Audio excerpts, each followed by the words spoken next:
Welcome to the Mantality podcast. This is episode 21 and it's with Brian McDermott. Brian has won 4 grand finals, 2 Challenge Cups, 1 League Leaders Shield and a World Cup Challenge over the course of 8 years as the head coach at the Leeds Rhinos. He's an interesting man, he's an intriguing man. He's my old boss and he is a man that never does long form interviews. But we managed to get him on the podcast couch down here at Wewood Hall Hotel and we spoke for an hour and 20 minutes. We dive deep into a range of topics, starting right back at his childhood, going through to his time in the Marines, transitioning to a short career in boxing, his time as a Rugby League player, and then 8 years at the Leeds Rhinos leading up to now as the head coach for Toronto Wolfpack. This is where I want to just give a shout out to Response Mortgages and Andrew Quinn before we kick off this podcast. When I was 18, Matt gifted me a debut and played me in 2 finals that year, just months after finishing my A-level, so it was a bit of a hectic year for me, but I was incredibly lucky to be able to buy my first house at that time. And knowing Andrew through the Leeds Rhinos and knowing him now as a good mate, I want to give him a shout out for sponsoring and supporting the Mantality podcast and the cause for what we're doing. As a first time buyer, I didn't have a clue what I was doing with mortgages. I feel like they should probably teach kids what mortgages are in school. But anyway, I wanted to give a shout out to Andrew because I can remember the first time that we sat down with Andrew and the guys at Response Mortgages, and it made it very seamless for me as an 18-year-old and still does now up to this day. At Mantality, we only share and only work with sponsors that we believe in and we believe that they've got good values and support the cause. So if you want to look at Response Mortgages, have a look at the show notes. We'll put some info in there. And with all of that said, I think we will kick on into this podcast. It's a great chat. I think that there is definitely a part 2 in this. And I thought it was quite unbelievable really to have Mac talk so openly, so honestly and so helpfully on such an important subject as mental health, what he's been through, what he's had to deal with, and how he also brings a team together and makes teams bond so well and perform so well. So we get the ingredients that Mac's used over the years, what he's going to use for Toronto Wolfpack, and also how he's a leader of men. Enjoy the podcast.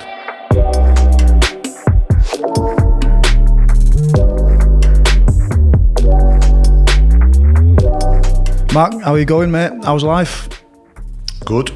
Been very eventful over the last year, but yeah, pretty good at the moment. Cool. How are you finding Toronto?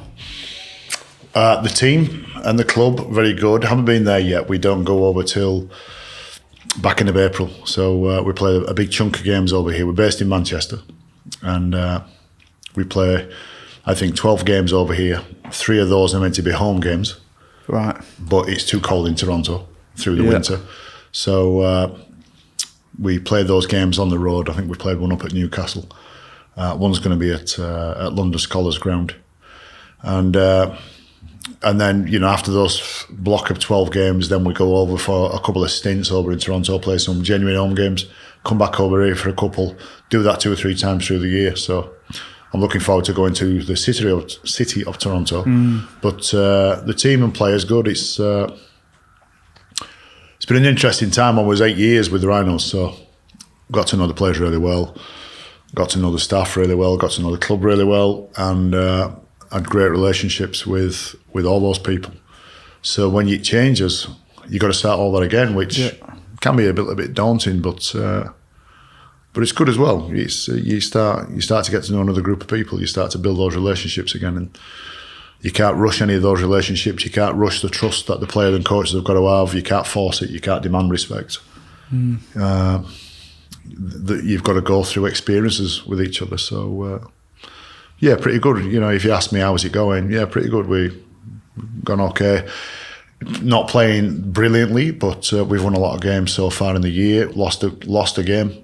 Which is good for our learning curve. So good start, really. Yeah, so just to fill people watching and people listening in.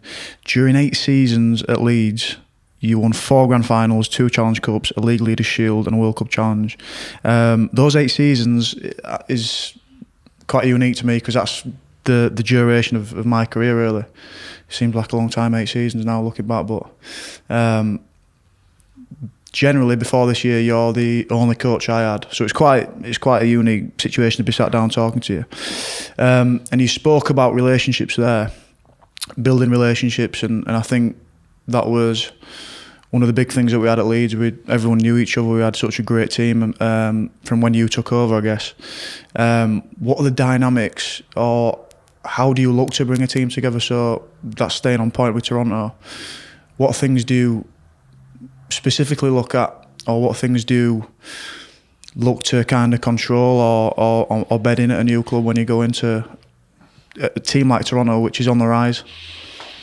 To answer that, I'll take you back to my first head coach's job, which was at London. Yeah. And I didn't do a lot of things well at London. And it's a great place to make your mistakes because it's not under the radar. It's not in the heartlands.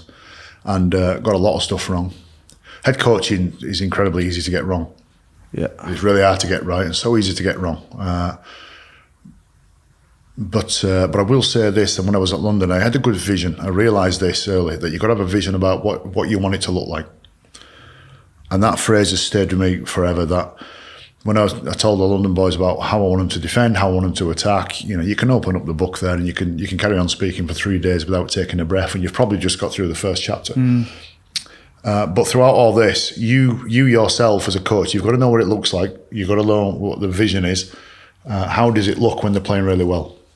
Not copying other people's format, not copying other people's systems, and not just specific players.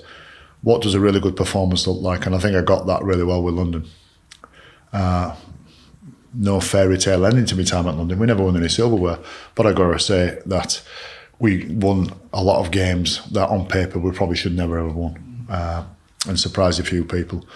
I'm proud to say that a lot of players played and punched above their weight. So by the time I came to Leeds, that was the thing that I tried to really ram down the players' throats. Really, what does it look like to start with? That doesn't mean to say you're going to get it right, because what your vision might be wrong.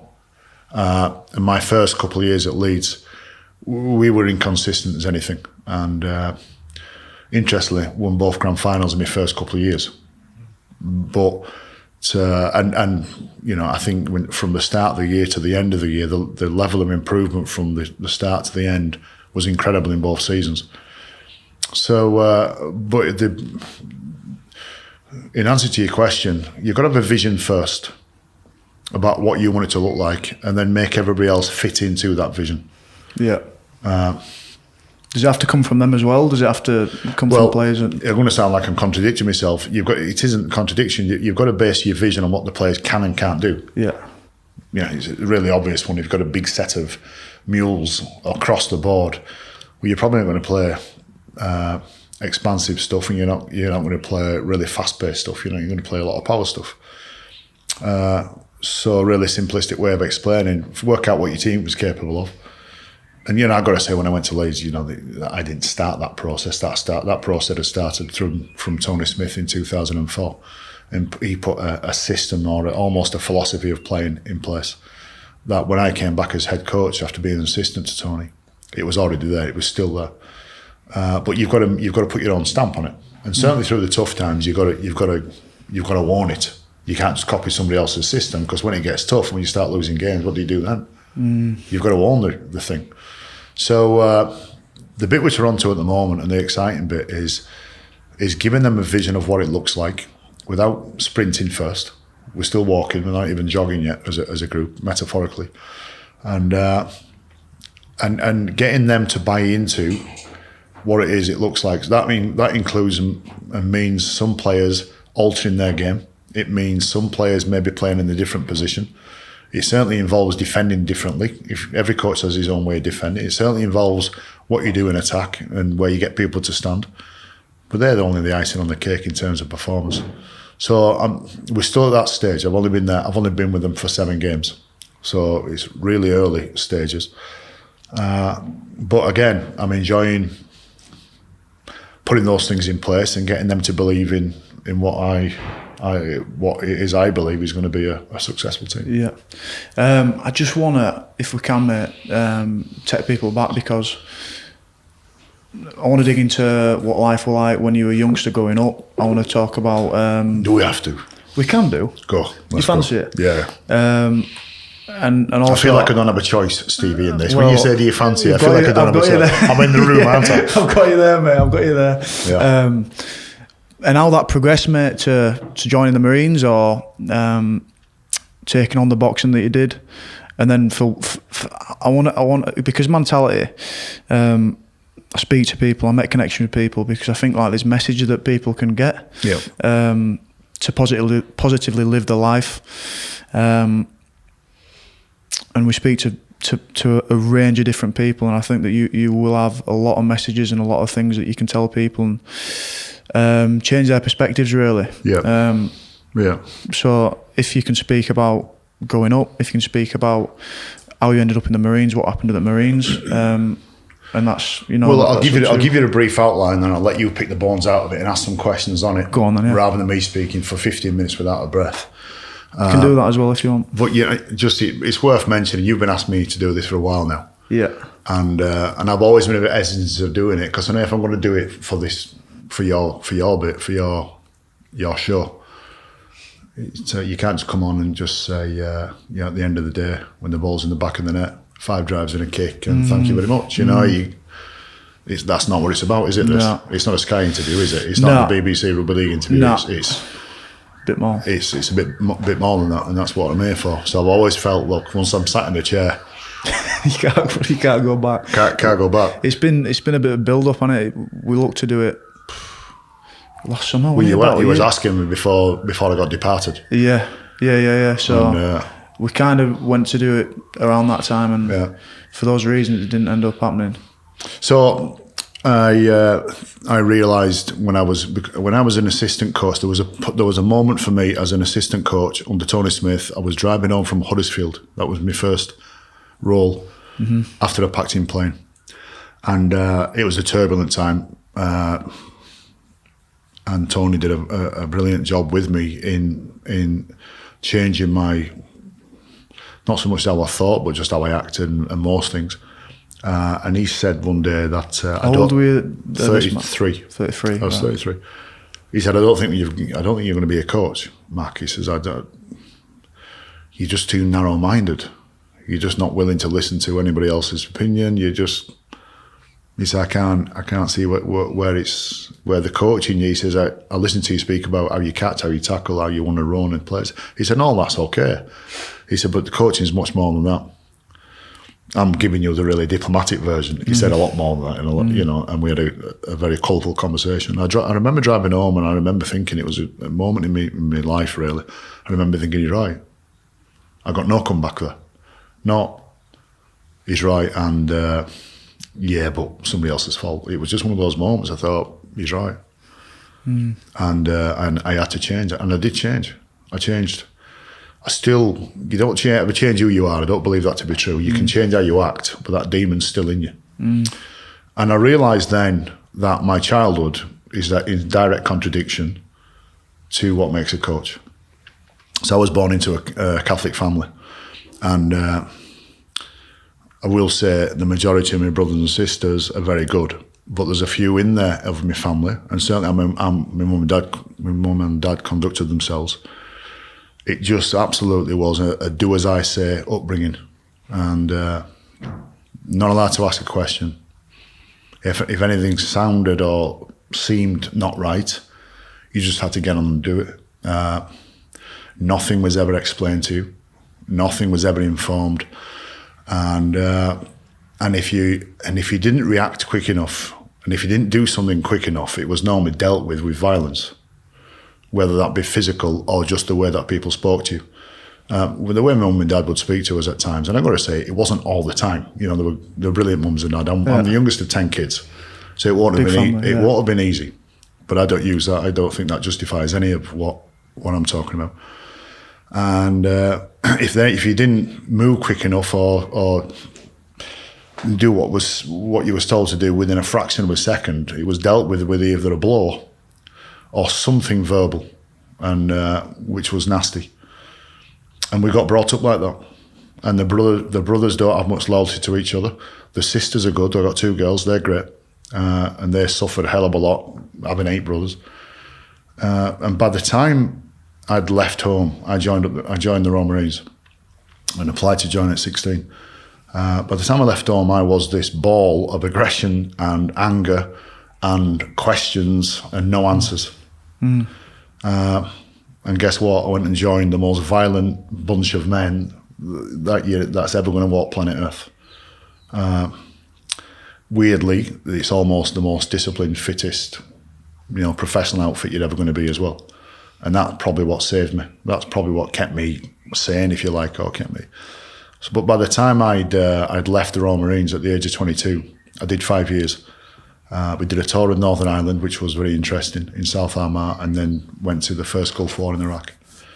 And shortly after that, I left and became a Rugby League player. I gambled to be a Rugby League player for Bradford Northern. It was semi-pro back then for some people. Is this straight out of the Marines? Straight out of the Marines. Yeah. I paid myself, maybe we'll get into it later on, but I'd signed on for 9 years. Yeah. And you've got to pay to get out. If you want to come out early than that, you've got to break the contract. And I had to pay 525 quid to get out. And I did that, and within a week I was out, because you should do 18 months notice.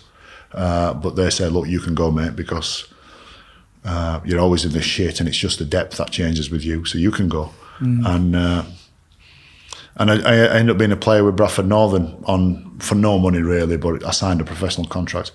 But what you had there was the most narrow-minded, almost bigoted bloke ever, and who and the double whammy is, I was big, I was strong, I was athletic, I was one of the best soldiers in the world, been through some things that men don't go through. I had this ultimate confidence in me. So fast forward 10 years, by the time I retired, I thought I knew it all and knew very little. That was a weird combination of, a weird dynamic. So, so I fast-tracked there from family to my playing career to coaching.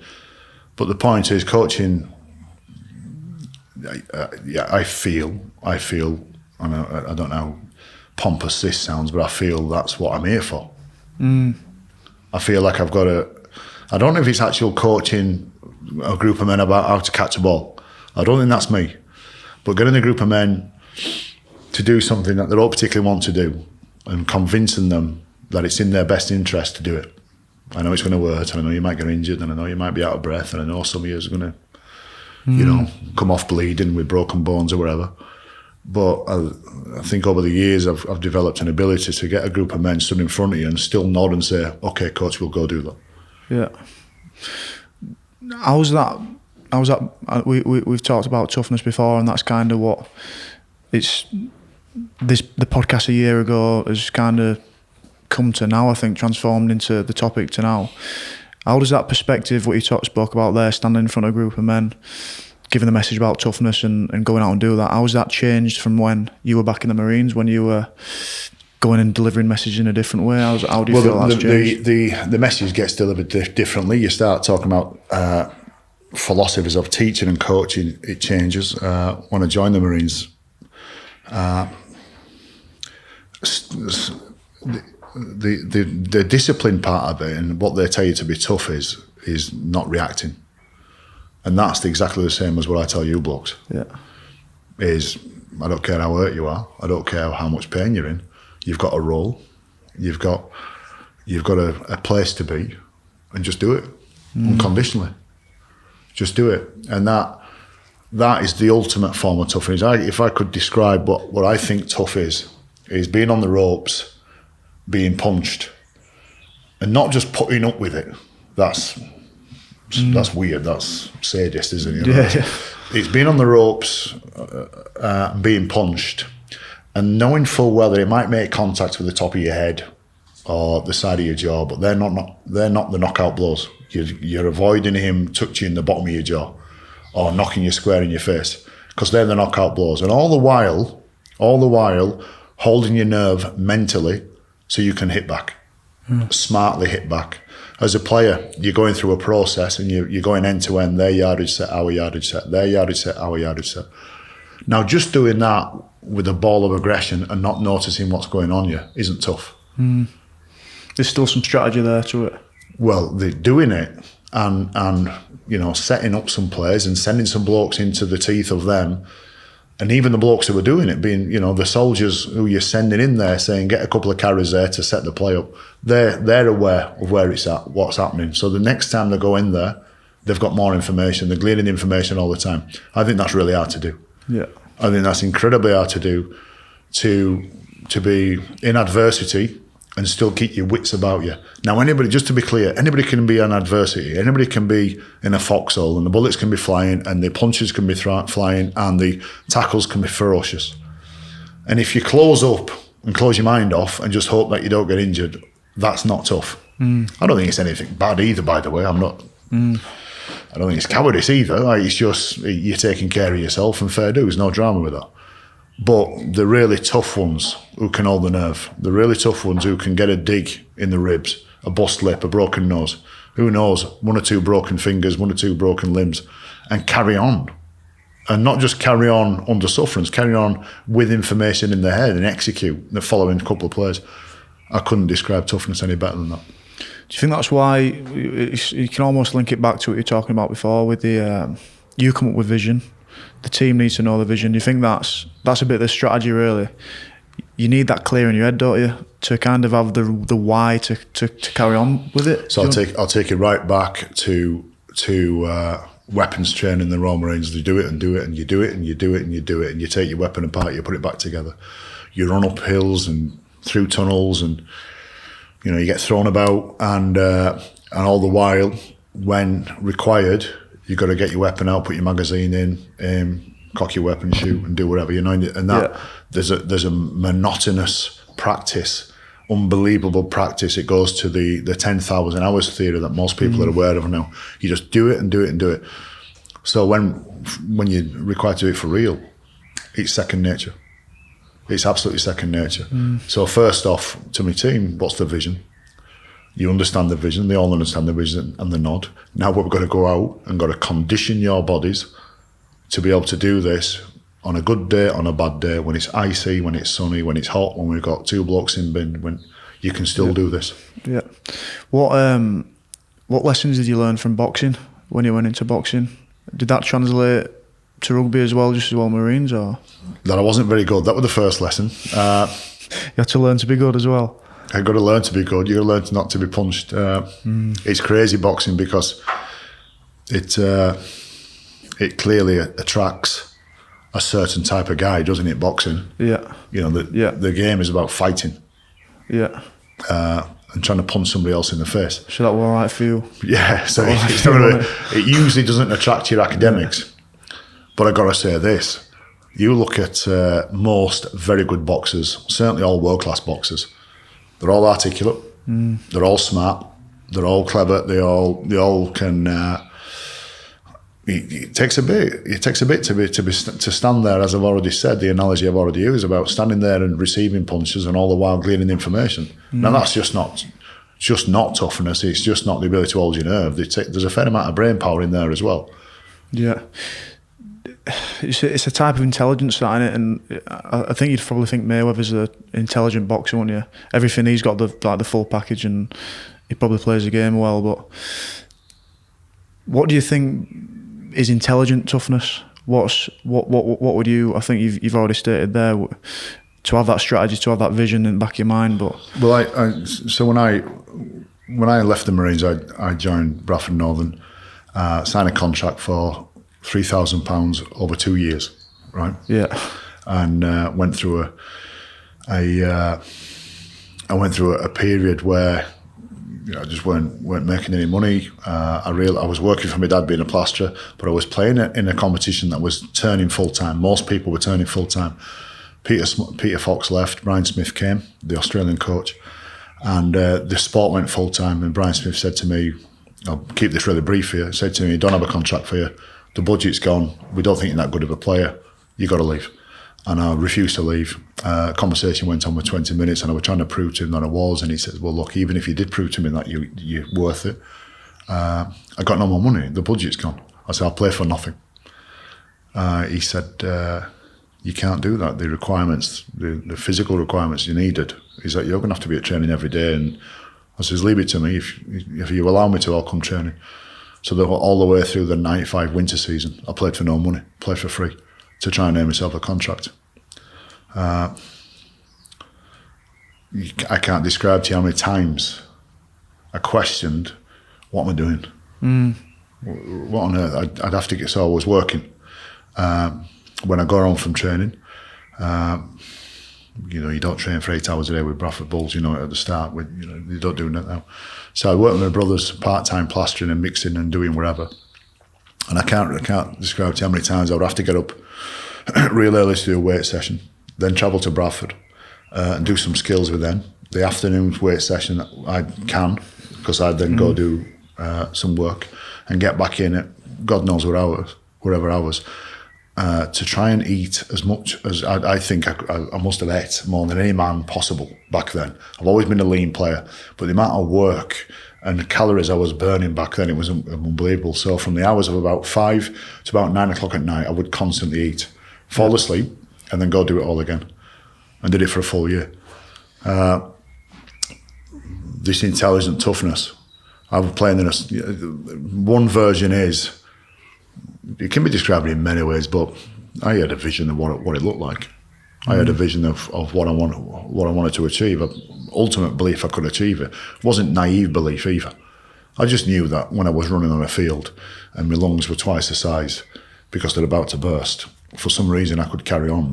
That just weirdly, and I knew I had the ability to be able to push on beyond the blokes I was jostling with for positions at the time. You feel like you had the battle over people to do that? So I kept that voice was louder when I was waking up at 5:30 thinking I've got to do another weight session, and I'm withdrawn and got no energy and got no money.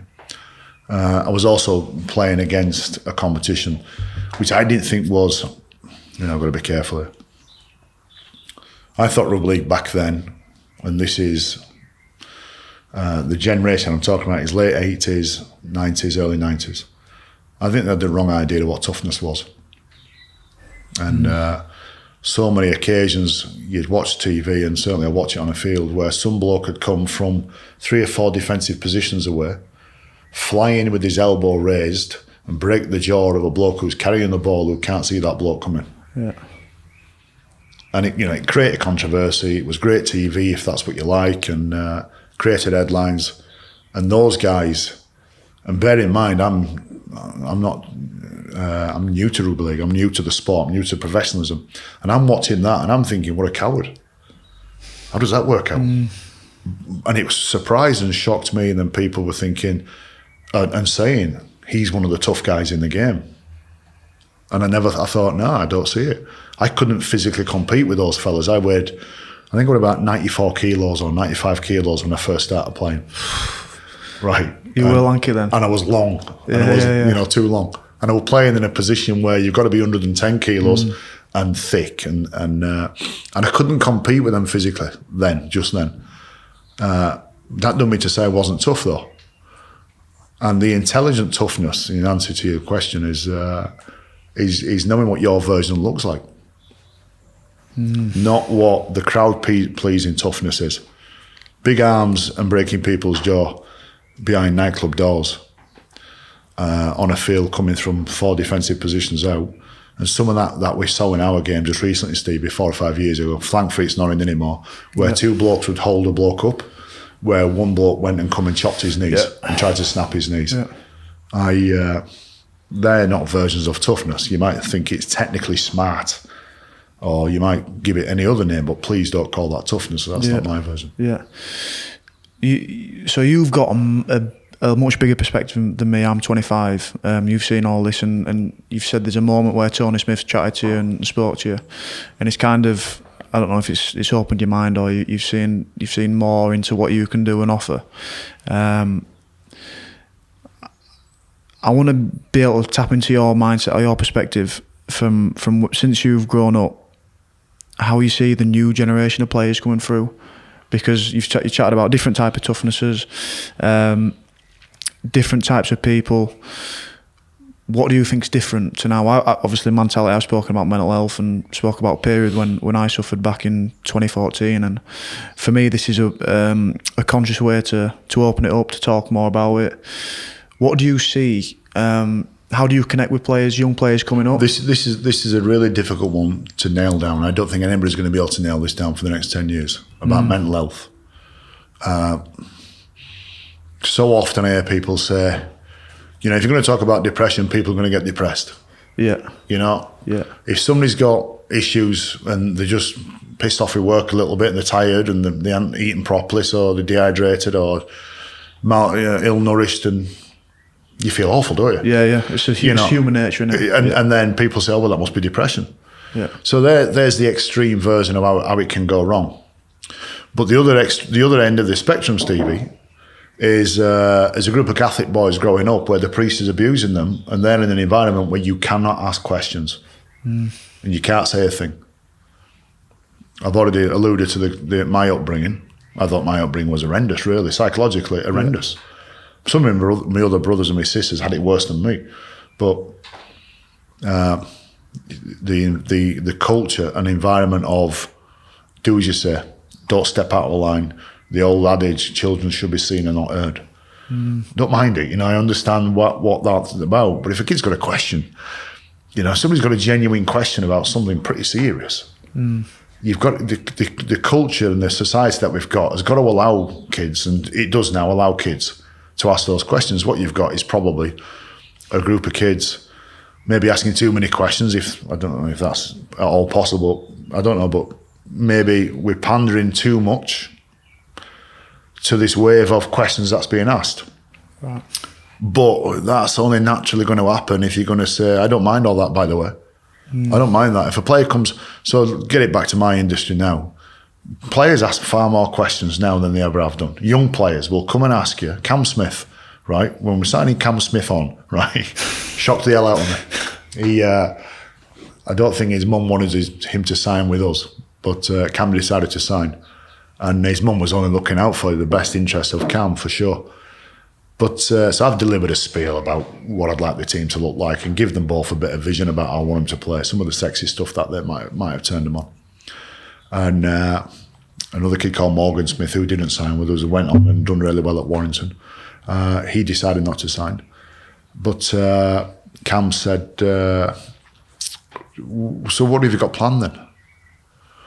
Or something like that. And I said, well, I'm just in mid-spiel.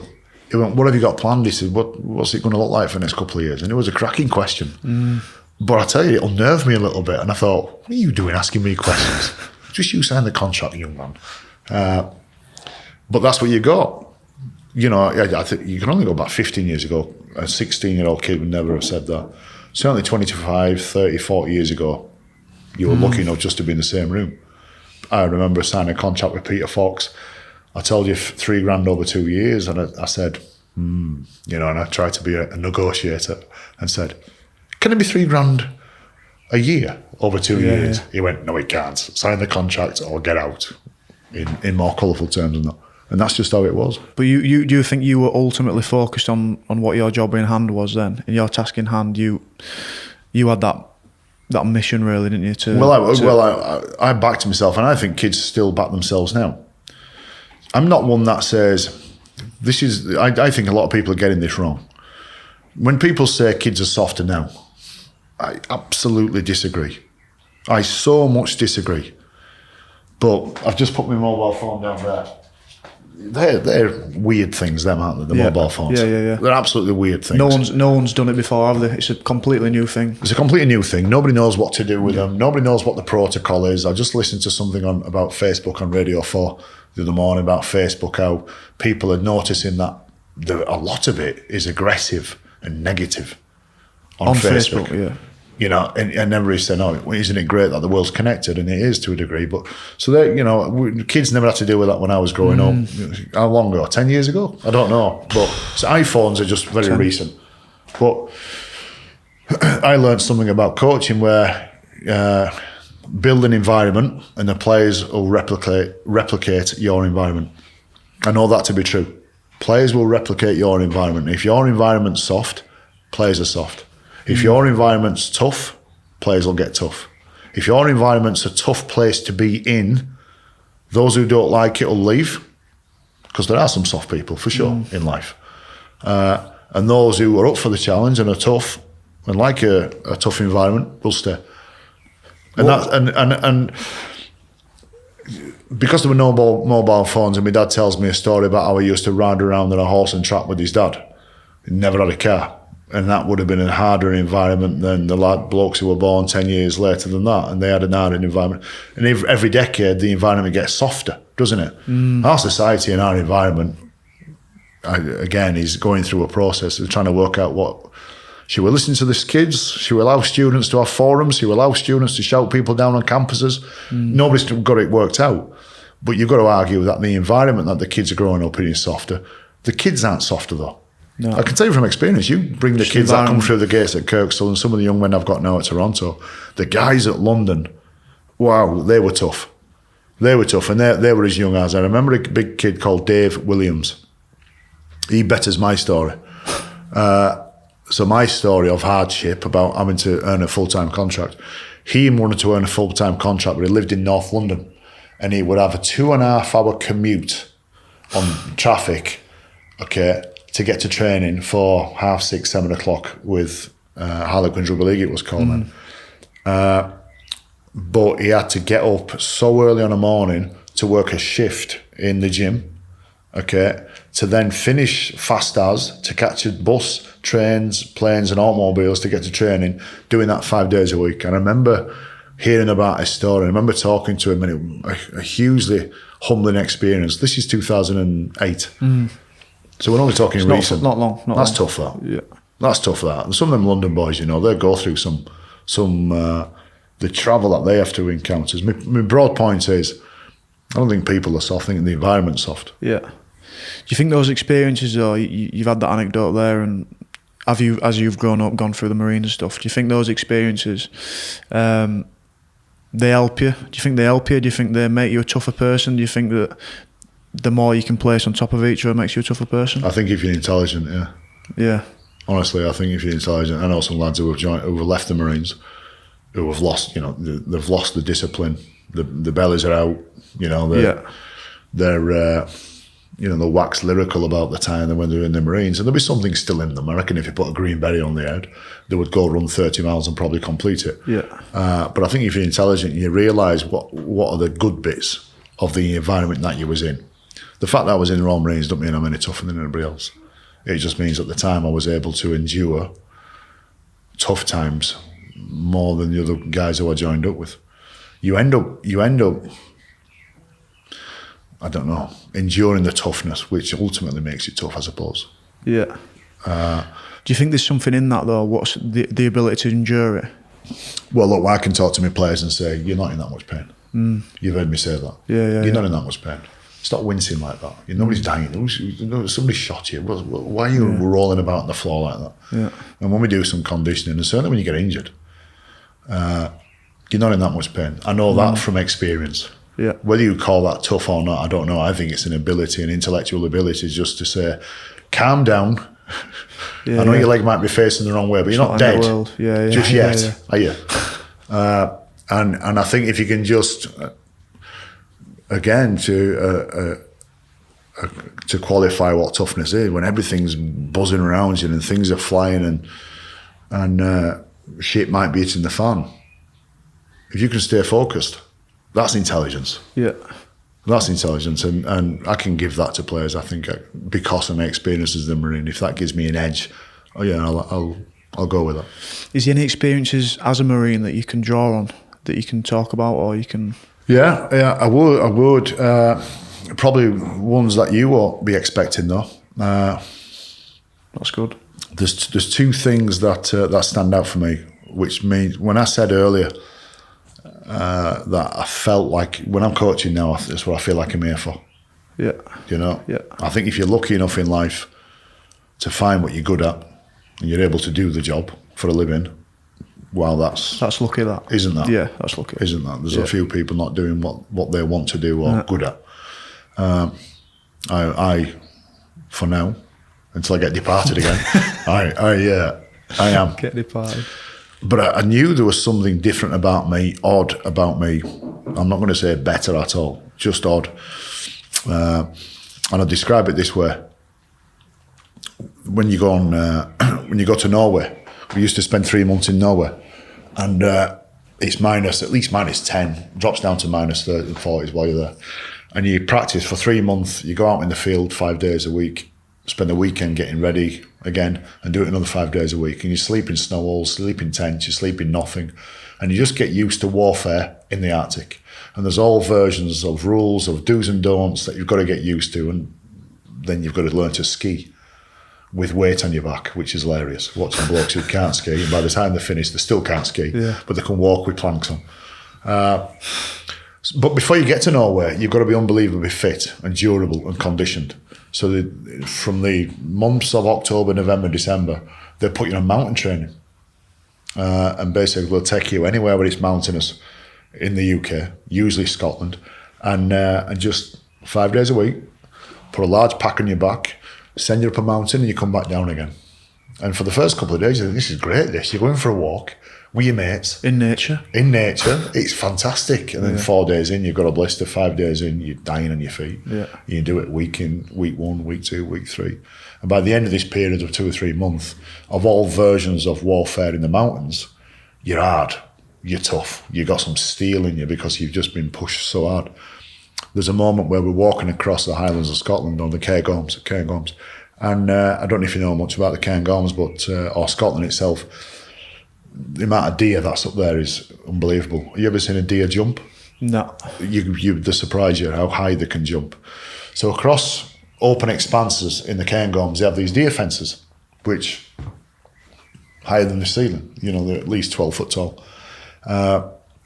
So if you're ever going to go on an exercise, as we used to call it, to simulate warfare, and we're all on patrol, there could be 20 or 30 of us on a patrol. There'd be 20 or 30 yards, or I don't know, maybe not that much, 10 or 15 yards distance in between each guy. So if there's 30 of you, there's a fair old snake of men wandering around, not in single file, everybody dotting from here to there, trying to be Johnny Rambo. But you've got to cross these deer fences. And then we look at the map and we know we've got a deer fence to cross. So you go to the landowner and you get a key, right? So weirdly, it's called being tactical. Once you're tactical, you pretend you're at war, and everybody's walking around as if the enemy's watching you. When you're non-tactical, because you're in exercise, say, look, just time out, right? I need to change my socks and we've got to open this gate. Weird, So as we're walking towards this deer fence, by the time I got there, waiting for the gate to be open, it's only just a single gate. There were 2 or 3 guys already waiting there, so whoever had the key must have been back in the snake somewhere else back there. You don't know where he is. He could be the last man in the snake, and from the first guy getting there to the last man could be 20, 25 minutes. So I'm 18. Haven't done anything in the Marines really. Been about, got drunk a few times, already been in trouble a couple of times. But loved all this. Give me as much weight as you can carry. There's something about carrying weight in the Marines, which everybody's, it's like the thing, innit? It's almost like he can carry 3 houses, so how good's he? So I'm carrying loads of weight. I'm about the 4th or 5th man there, and we're all just stood. Nobody's saying anything. It's pitch black. And only 2 minutes went by, and I thought, has anybody tried that gate? I get embarrassed when I think about it, and another guy come up, just nodded, waiting for the key. Right, and nobody said anything. And I'm looking at the key and I couldn't make out whether the padlock was snapped shut, because sometimes they're open. The landowner might have been doing some work and he might have left it open, And I couldn't take my eye off it. And another couple of guys lobbed up. By this time, there's about 8 or 9 guys there, and I thought, I can't go anymore. So I just walked over, nice and calm. Hopefully nobody noticed all 6'4" of me walking over there with the biggest burgan ever, right? And just rattled the gate and it was locked. I couldn't describe to you the level of the ferocity of abuse I got. Yeah. It's almost like insulting people, isn't it? You go to a lift and there's 2 or 3 people waiting, you go press the lift and people go, we've already pressed it, dickhead. Yeah. Times that by 100, right? And I remember thinking, oh my God, what a knob I am. What an absolute wanker I am. And then we carried on with the exercise, we got back to camp, but people talked about that moment. You ever see that long streak of piss trying the gate? Who the fuck does he think he is? Who's he? Why is he? Who's giving him the right to try that? And I thought, no, they're right. I'm only 18, because everything's about hierarchy there. You don't have to have a rank. If you've been in the Marines 5-6 years and you've done a tour in Northern Ireland, if you're in the Falklands, I joined up 5 years after the Falklands, you know, you had a position. If you'd only just joined up, nobody spoke to you. For 18 months, nobody spoke to you. And I was in that period, nobody speaking to me. And you wanted to try the gate. And I tried the gate. And I'll tell you, for years, I'd think of that in bed and go red. Nobody was watching me, and I'm going red, and I'm thinking, yeah, there's something I don't like about me.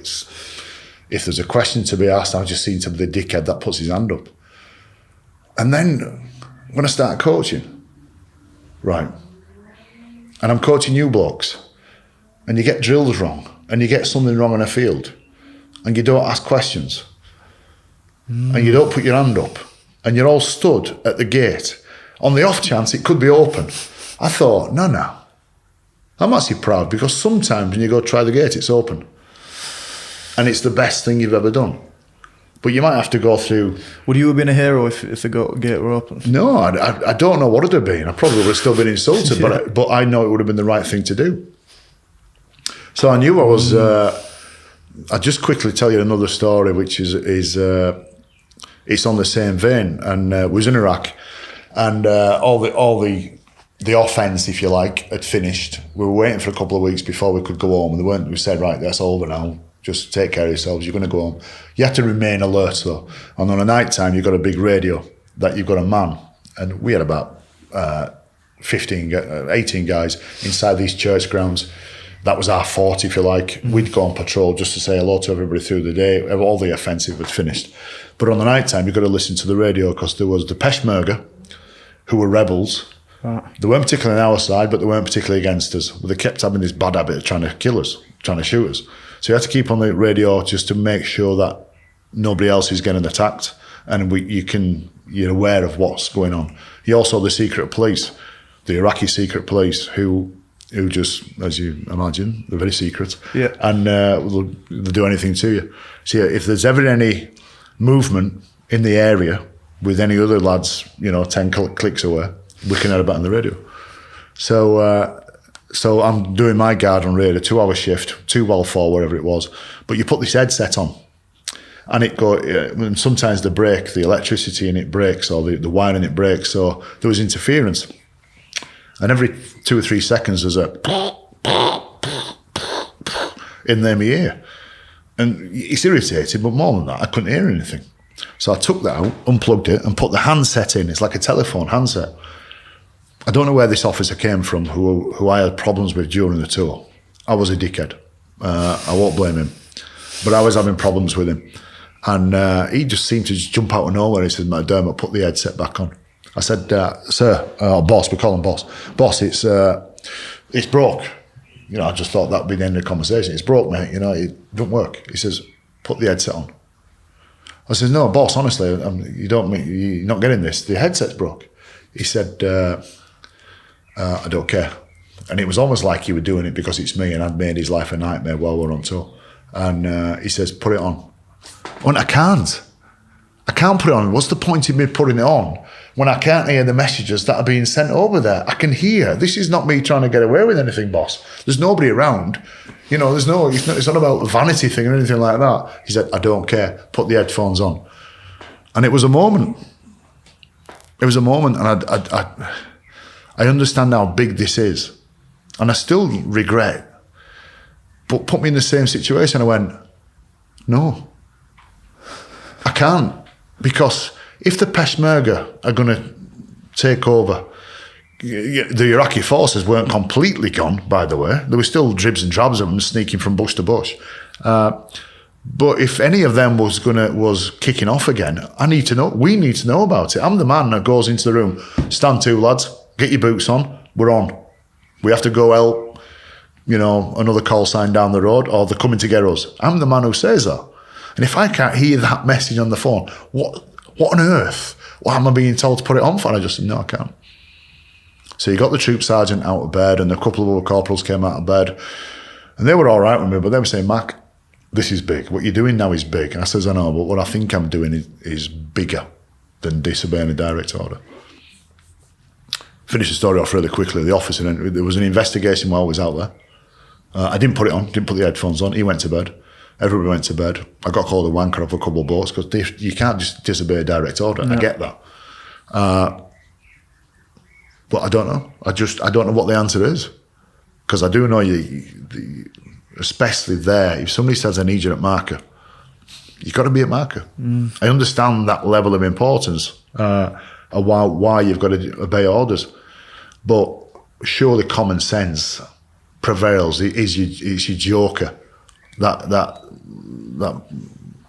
tricks everything, overrules everything. And there's two versions of you that when I'm looking at a game and I'm thinking, I know what people are doing in D, and I know what people are scared of, and that's why they do things in defence. Certainly in attack, I know why people use those shapes in attack, because they're scared of using something else. I'm just looking and thinking, this could backfire massively, but let's have a go at this. And that really turns me on. And I think when you deliver it to players in the right manner, like I've come up with a couple of systems, as you well know, which just haven't worked. Yeah. We'll just push those to one side. Yeah. Don't need to talk I'll about blame you, fellas, you didn't get that right. I'm pushing them to, but we've had a couple over the years where, I've almost asked your permission, haven't I, as players? I'm doing that with Toronto now, by the way. I'm asking their permission of something I know is going to work now because of my experience, but I'm saying, what do you think? Do you think this is going to work? And they all go, we've never done anything like this, coach, but let's go. Yeah. It's a slight change to what we're normally done. We understand how big effect this is. Let's go for it. And that gets me out of bed in the morning. That's what really turns me on. So it's them messages there. There's almost like, thank you, sir. There's almost like a mix of social conformity, common sense, or leadership. And I remember that analogy or that story you spoke to us about one time in video. And we all knew the vision, all clarity on what we've got to do, but can you run through that story or that little, it's almost like a fable, but I think it's real life, with the pilots? The cockpit moment. Yeah. That's not my story. Cockpit moment. It's not your story, but I know Malcolm that you Gladwell wrote a book called Outliers. Brilliant book. I'm not a massive book reader. I don't know who gave me the book. Brilliant book. And basically it explains a few things. I think people accept now that most athletes that play at your level are to do with being born big and fast.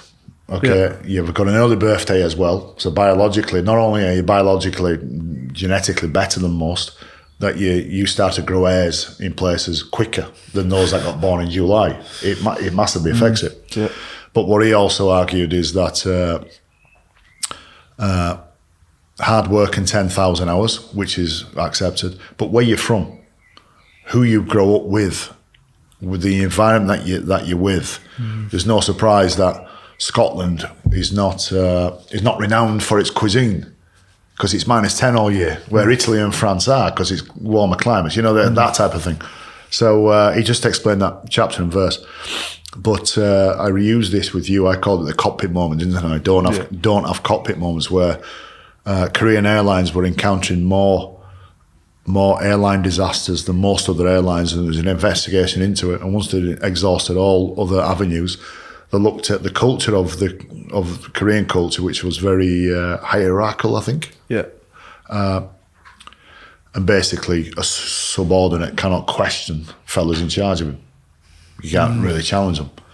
And this is a really dumbed down version, but the bloke who's in charge of the aeroplane, I don't know what it's called. Let's call him the boss. Let's call him the boss.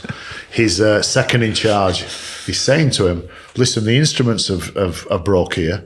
I think we're too low. It's horrendous weather anyway. And I know there's some mountains coming up. And the boss turned around and said, yeah, got it. I'm not going to listen to you. And he was dismissed. So a minute later, the guy came and said again, I don't know if you heard me, but the instruments are broke. I think we're flying too low. There's some mountains coming in. It's horrendous weather. We're not going to be able to see them. Maybe we should try something different, go higher at least. And he was verbally told to wind his neck in. He said it again, and the bloke backhanded him in the cockpit. Yeah. So the guy shut up, And on the black box recordings, towards the back end, he just said something like, I think we're too low. You know, almost like, I'll have one more go at this. But then kept quiet. And the airplane flew into the side of the mountain and everybody died. And when you're reading, you think, wow. So culture, conformity within a society is massive. It's absolutely massive. So Cam Smith, who's 16, may have to play in our team.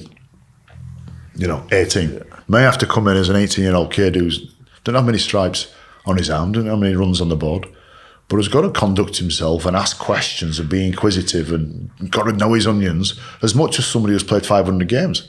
And the only way he can do that is by asking questions. And if societies that we're in, the environment that we're in is saying, no, don't you ask me any questions because who are you? How many games have you played? Yeah. I don't know, which is the same as that big, long, lanky streak of pace rattling the gate, the deer gate. Yeah. I don't care I don't care. At the time I did, because I was conforming to society. Now I'm thinking, I'm the guy who tried the deer gate. Yeah. I like it. Yeah. I like it. And you lot can stay there. And quite often, it was the right thing to stay there because the gate's going to be locked. But it's not always locked, though. I know it's not always locked. And one day, I'm going to be the one that opens the gate and I'll go through first. You can translate that to any environment you want, but I don't know. So you think there's a balance to get there then? Well, what you can't do is think, right, I don't care about any rules. I know that. So, again, me analogy of game plans, you can't just say, right, well, let's go try running the other way. No, there's a skeleton of what we've got to do, a framework of what we have to adhere to, because life is, you can't eat too much food and not have enough exercise, or else you get fat. That's fact, and then you die. So therefore, you have to have some discipline with what you do with your life, don't you? And if we all got to a traffic light or a roundabout and we all did what we wanted, then we'd all have crashes. So that it's not wrong to conform. But while you're conforming to the framework of being a coach, of managing a company, of being a Royal Marine, while you're conforming to those things that you've got to do to make things tick over, never ever stop asking questions, never ever trying to find it, never stop asking a better way of doing it. When you come in for your 30th Monday morning that year in a 40-season weekend, never stop asking questions, never stop thinking, I wonder if we can just maybe hunt a bit more from marker, or are we doing it too much? Or if we run down that side of the field, do you think that'll work? Never stop asking questions, knowing full well that if you put too much non-conformity in there, it's going to blow up in your face. Do you feel like you're taking on new approaches in these last few years as well? As a coach, as a man, as, in whatever walk of life, do you feel like you're still learning stuff now? Well, the 10,000 hours rule is, I'm testimony to that, because you do something for 10,000 hours, which is roughly 4 or 5 hours a day, 4 or 5 days a week for 10 years of excellent practice, not just doing anything, but excellent practice. You become good at it. The theory is you become world class at it, but you become good at it. And experience now. See, I know what works. I know that sounds a bit conceited, but I know what works. Yeah. And when I was at London, I had an idea, I had a vision. I didn't know what works though. And when I first year at Leeds, I didn't know what worked. I remember reviewing the grand final win in 11, and I remember thinking, building up for 2012, I'm not going to do that anymore. The conformity. I'm not going to do that anymore. I'm not going to spend time in preseason doing that. I don't think that's relevant to how I want us to play. And then you learn again and learn again and learn. You do it 2 or 3 times. I know what works. So I don't mind. I find it quite liberating where, people, coaches, players saying, yeah, but we've got to do this though. It's got to look like that though. No, it doesn't. We can just go do this. And if you do that, I know that we'll have a good outcome to it. It sounds very simplistic. You've got to stay injury free. Your players are got to be confident. You've got to have a good relationship with your players. The players got to be. There's a lot in it, you know that. So yeah, it's not black and white, is it? It's not just a simple one answer to most things. I want to ask you about what you learned at Leeds. Your time at Leeds, mostly during the tough times, 16, 17, 18. I think those 3 years are, for me, they were massive years coming towards, this period now. But staying on track of getting understanding from players, getting understanding with relationships and all that. What do you think to mind games and stuff like that? Is that something that coaches should think of? Is it something that should be used? Is it because you've been in the Marines, you know what it's like to go through the tough times. I don't know what do you call mind games? I've had a couple of coaches that my version of mind games, if they say something, you're not quite sure what he means. Yeah. But he's challenging you with something. Yeah. Like challenge. Yeah. Putting a challenge on you. And you go home and you think, I think I'm going to be better at something. I'm not quite sure what it is. Yeah. And it's horrendous. Yeah. I hate it. I don't know what it was. All it does. Tony Ray was head coach of London. I took over London and Tony Ray stepped to the side and became DOR, Director of Rugby. He was brilliant for me. I'd had a really good apprenticeship with Tony Smith. Thorough as anything. But Tony Ray almost had another apprenticeship under him. But it was slightly different. Not better or worse. It was just a different version. And he'd give me a different outlook into what men want, what players are thinking. All of a sudden, it wasn't about what did I want. He started to turn me towards, well, what do you think he thinks about that? And one phrase he used, he says, one of your jobs as a coach is to never put doubt in the player's mind. Doubt for themselves, what they do in the team, or as a general thing? Never go home and never let the player go home and doubt that he's not going to be good enough. But at the same time, I've got to tell you that if you don't work hard enough, you don't do your bits right, you're not going to be good enough. Need to know. Yeah. But that's not doubt, though. I'm not saying, I don't know if you're good enough, so you better prove to me that you're good enough. Like this, and I do a lot of coaching clinics, or have done a lot of coaching clinics, and one of my biggest tips I give to coaches is don't make yourself the centre point of the team. You look at me thinking you're the most egotistical, arrogant man you've ever been, coach. What are you talking about? No, I never made myself the centre point of that team. That team had a philosophy. That team had a vision. It had an ambition. And I always describe it like that the team's down the track somewhere there, and your aim is to get them up the track there to win the GF. Yeah. And my job is to tell them what tasks, what obstacles, what pitfalls, what dangers there is along this route. And we'll go up, we'll go down, we'll go sideways, we'll go everywhere. And usually it won't be straightforward, especially if you're at Leeds. It won't be straightforward.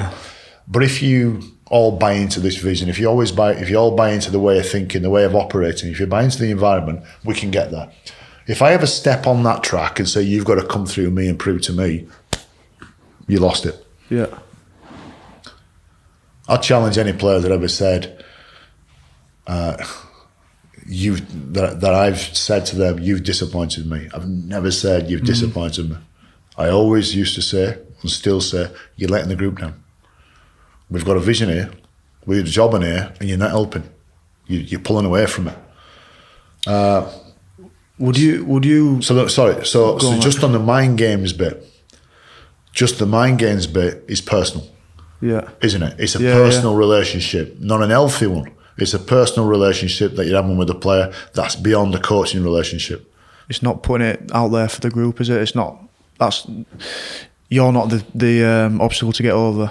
They've got their own obstacle that you need to kind of push on. I was difficult to deal with the Leeds players, I believe. I don't think the Leeds players found me easy to deal with at all. But and sometimes too brutally honest with them. And if I had my time again with some of them, I'd soften what I say to them. But it was never mind games, never. Do you feel like you try to understand players as well? Did you feel like you wanted to understand players to get most out of them? Or? I don't know how you can ask them to do a job without trying to ask their opinion. I don't know how you can get anybody to do any job without finding out what he thinks about it. And I don't know whether this is needed or not, but I find it really interesting to find out where they're from. Yeah. Where did you grow up? Where's it at? What's your attitude to hard work? Are you a Catholic? Are you religious? Yeah.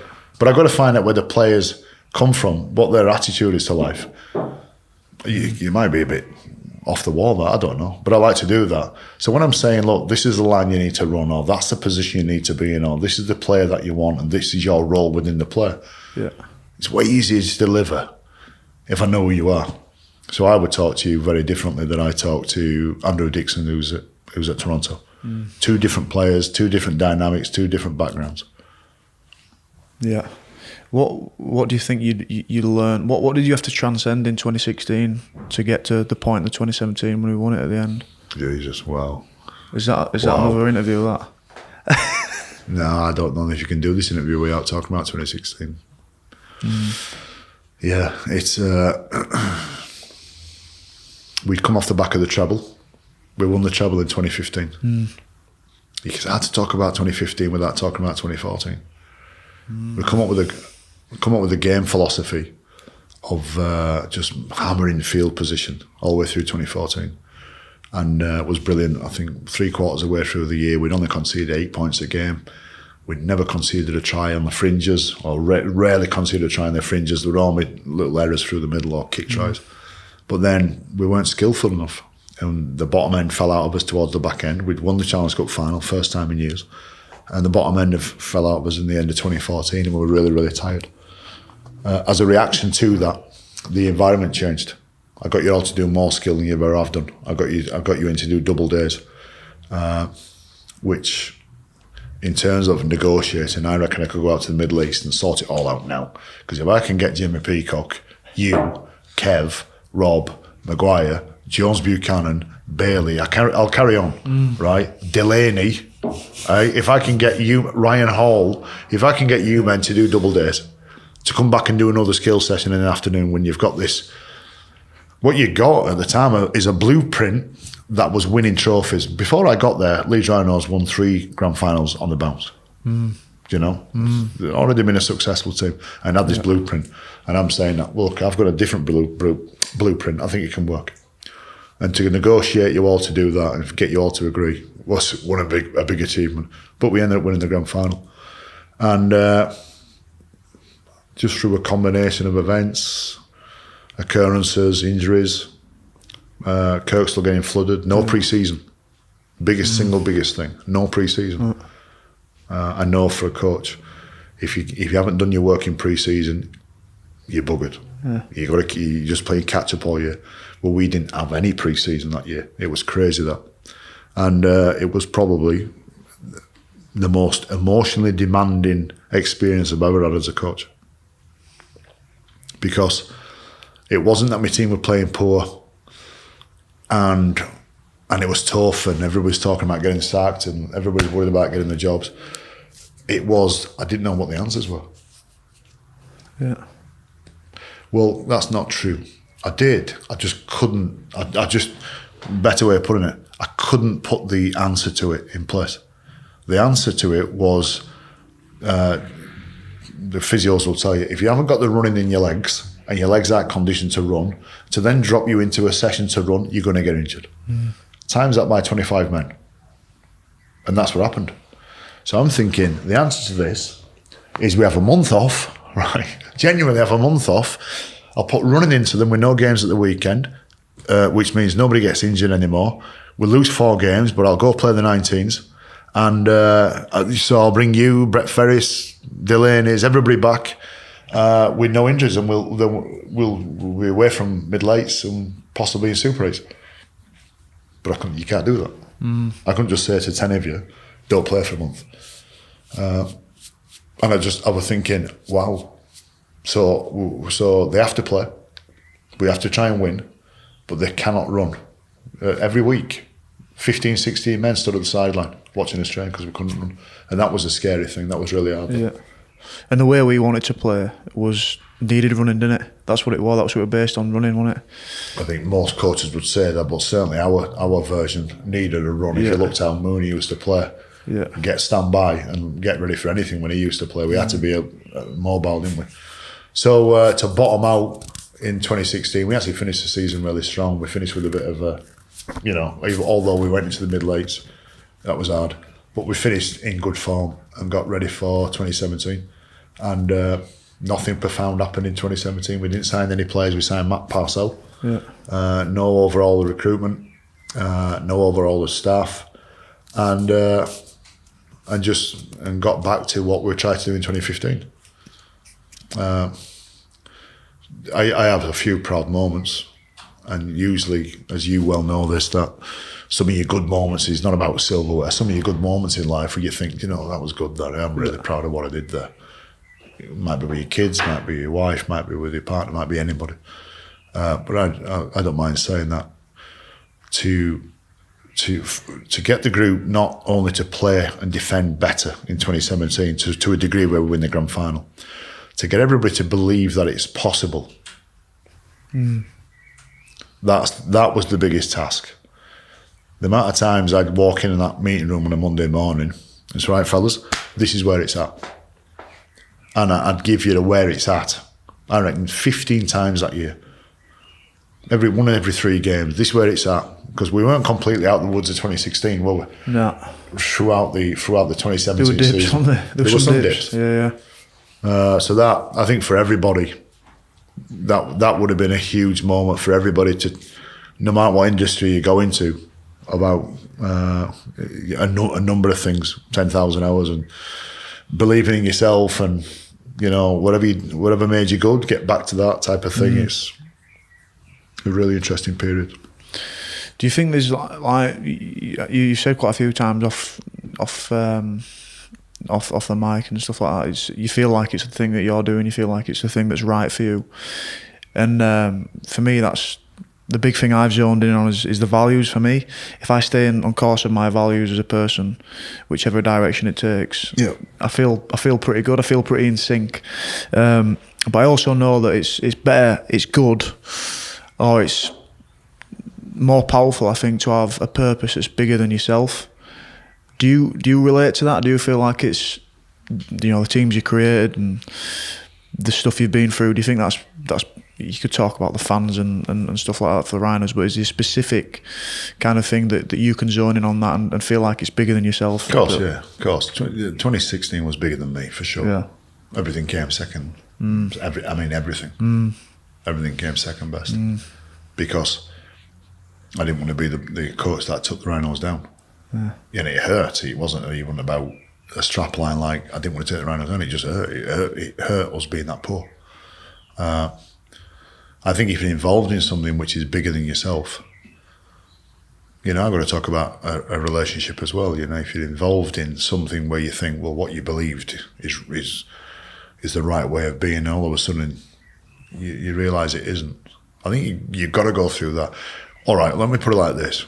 If you don't ever go through that, I think you're missing something. Yeah.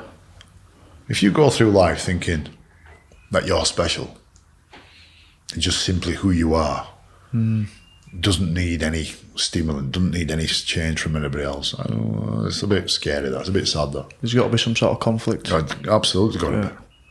There's got to be.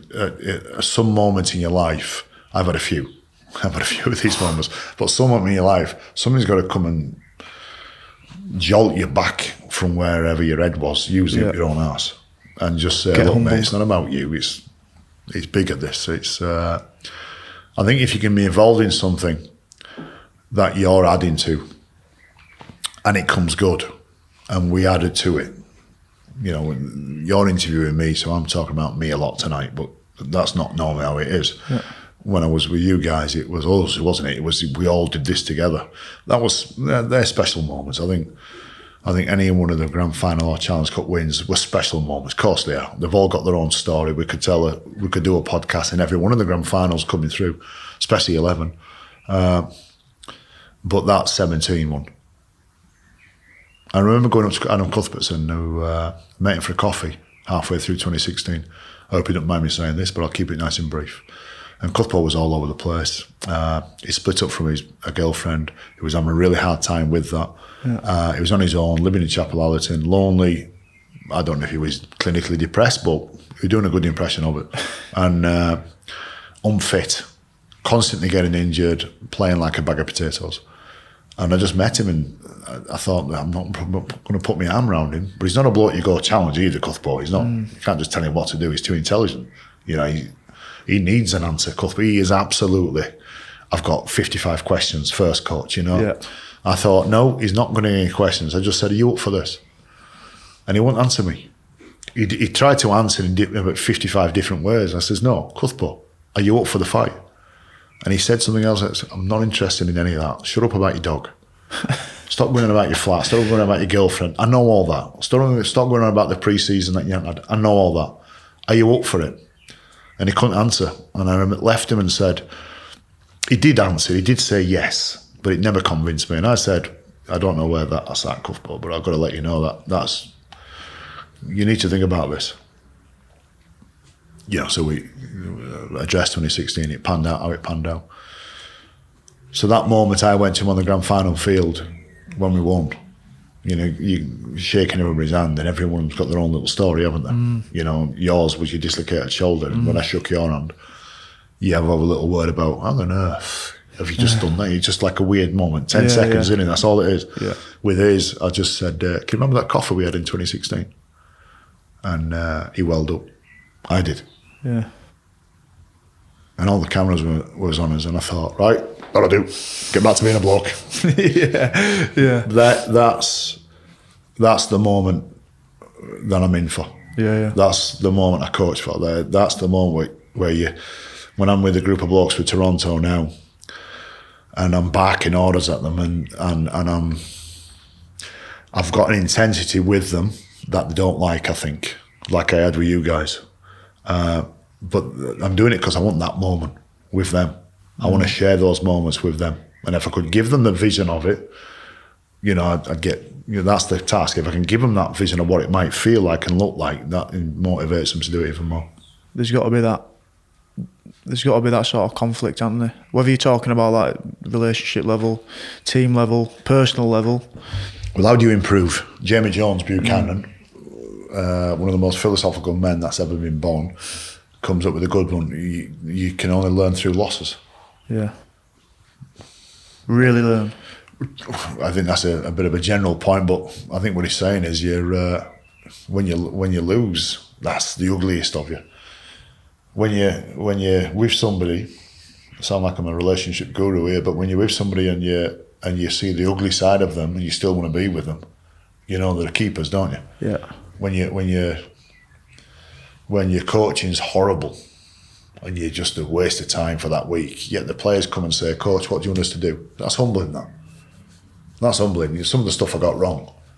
Yet the players would never say, oh, you got that wrong.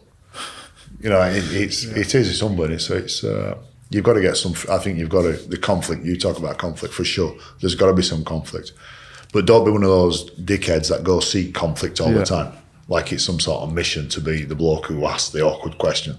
Because it doesn't need asking, but I'm one of the bloke that's asking the awkward question. They're not the black, I'm not talking about that version, they're just dickheads now. What advice would you give your younger self, an 18-year-old Brian Mack? I think we've covered quite a lot of that, but I think that's a good question to ask at end. Is your whole array of stuff that you'd tell a younger self of Brian Mack, or a simple message? I don't know. I'm not sure. I think that'd be dangerous. I don't think I'd like to meet the 18-year-old version of myself. Would he batter you? I don't. Yeah.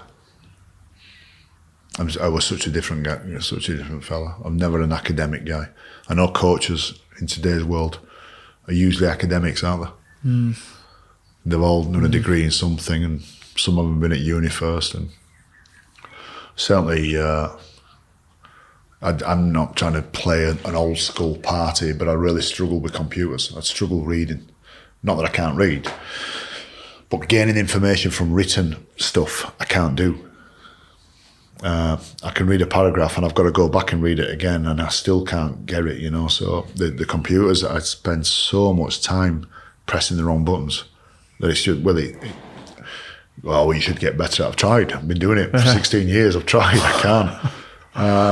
I was so the guy back then, it's, I don't know. I wish I hadn't drank as much beer. Yeah. But I wish I hadn't had valued beer as much as I did.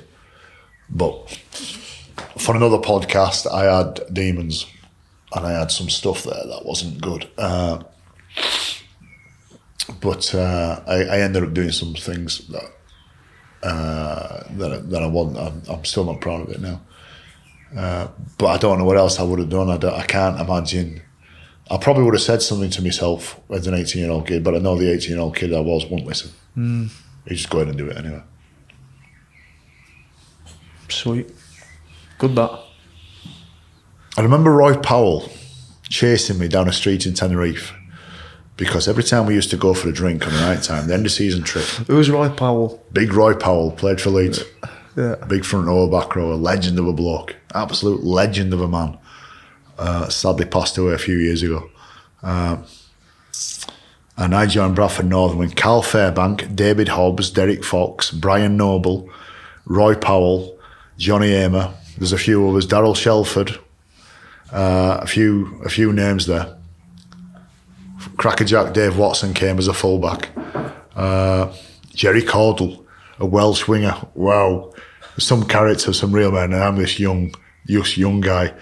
The most clunkiest, garish bloke. Peter Fox called me garish. Look it up, what does garish mean? Garish? Yeah. And I remember being on a pre-season, an end-of-season drink in Tenerife, and Roy Powell's tried to stop me from jumping in the bins, right? So on the way into town every night, there was this massive pile of bins from the day, stacked as high as this room. And there was a traverse or a concourse of wall that was above the bins. When I say bins, black plastic bags. Yeah. This is the start of the night. So I've done a somersault into the bins each night, right? And it was like 3 or 4 nights in. And I mean, guess what I smelled like after I came out of that? But that bloke, I don't know why I never considered any of that. I would have just thought it would be something. Don't work for a night doing. out, was it that? And I remember Roy Powell chasing me down the street, right? And I was never a fast runner, but neither was Roy. And it was the funniest thing ever where Roy tackled me, trying to prevent me from landing in the bins, and we both ended up falling into the bins. Tenerife, nights out. When was that? 93. 1993. Dave Aaron. I met Dave Aaron there. Truly got to know Dave Aaron, who was my mentor. Stay off the drink and the bins. Stay off the drink, get out the bins. Get out the bins. That's me. Last advice I give on your podcast. 18-year-old self. I'll run with that. Yeah, I'll run with that. That was good, classmate. good man. Legend. Thank you. Legend. Appreciate that, mate.